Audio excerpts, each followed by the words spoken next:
दोस्तों अगर आप Airtel extreme set top box लगवा रहे हैं और Airtel extreme set top box लगाने के लिए टेक्नीशियन आता है और वो कई बार ही कहता है कि आपके टीवी में साउंड की प्रॉब्लम है, आपके टीवी पे सपोर्ट नहीं कर रहा है, या आपका छोटे वाला टीवी है जो कि सीआरटी टीवी जिसे बोलते हैं, उस टीवी पर ये सेट टॉप बॉक्स नहीं लग पाएगा या आवाज़ नहीं आएगी, ऐसा कुछ बताता है। तो मैं आपको सेटिंग्स बताता हूँ, ये सेटिंग्स फटाफट कर लेना, आपके सेट टॉप बॉक्स चलने लगेगा और आवाज़ भी आने लगेगी।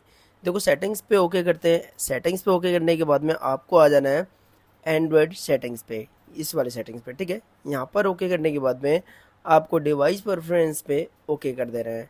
डिवाइस प्रेफरेंस पे ओके करने के बाद डिस्प्ले एंड साउंड पे ओके कर रहे हैं, ठीक है जी। यहाँ पर ओके करने के बाद में एक बार फिर से ओके करना है इस वाले ऑप्शन पे, यहाँ पर देखें लास्ट वाले पे, और इस पर सेकंड वाले ऑप्शन पे एक बार क्लिक कर देना है।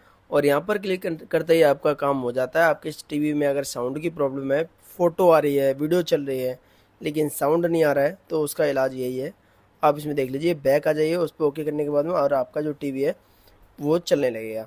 तो यहाँ पर छोटा सा वीडियो मैंने बनाया था कस्टमर एंड पे, और इसको ठीक करने के बाद में ये जो टीवी है इनका चलने लगा है। तो गाइस अगर ऐसी कोई भी दिक्कत आती है और कोई टेक्नीशियन मना करता है कि नहीं लग पाएगा, तो ये वीडियो उनको दिखा देना, वो सेटिंग कर देंगे।